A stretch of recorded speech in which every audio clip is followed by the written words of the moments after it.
नहीं चलेगी, नहीं चलेगी।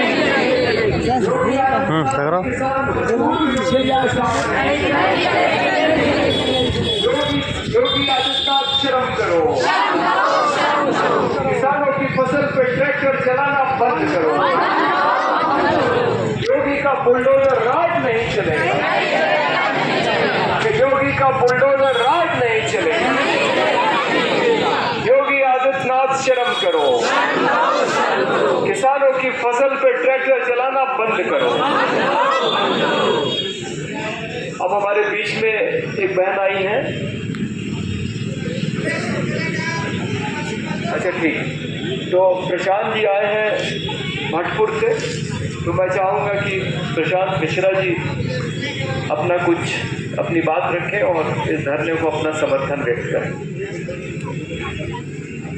बहुत बहुत धन्यवाद दादा।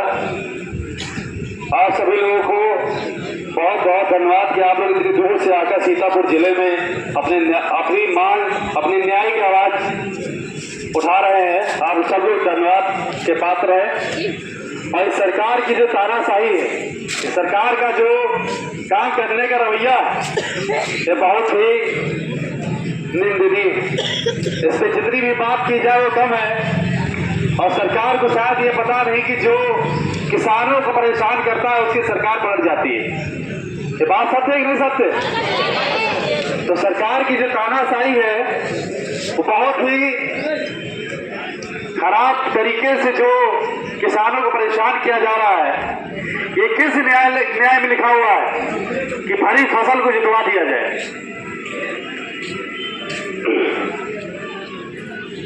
भरी फसल को जुटवाने का संविधान में भी नहीं लिखा हुआ है। अगर सरकारी जमीन होती और फसल उस पर लगी हुई थी तो फसल के किसान को कटवाने के बाद उस पर कार्रवाई कराई जा सकती थी। लेकिन ये तो पूर्णतः एसडीएम द्वारा तानाशाही का काम किया गया है सिदौली के द्वारा।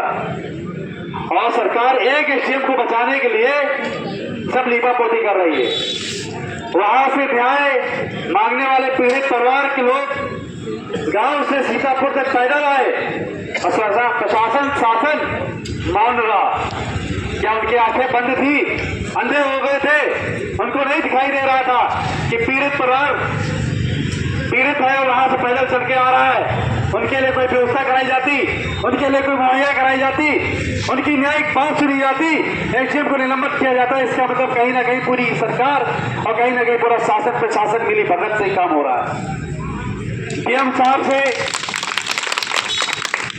डीएम साहब को सीतापुर का मसीहा माना जाता है और बहुत अच्छे तरीके से काम कर रहे थे।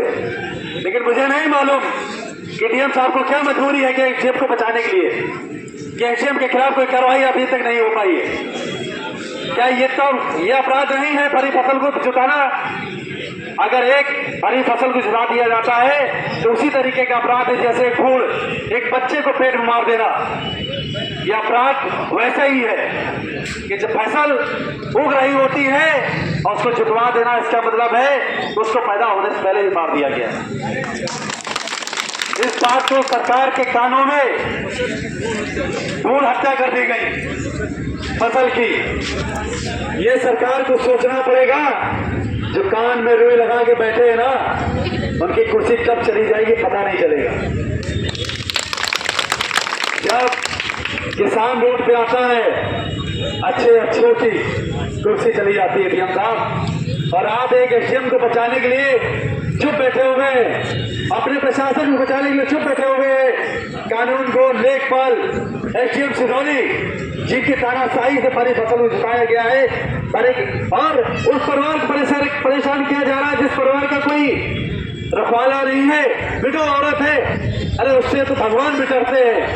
आप लोगों ने अपने आप को भगवान से बढ़कर बना लिया है।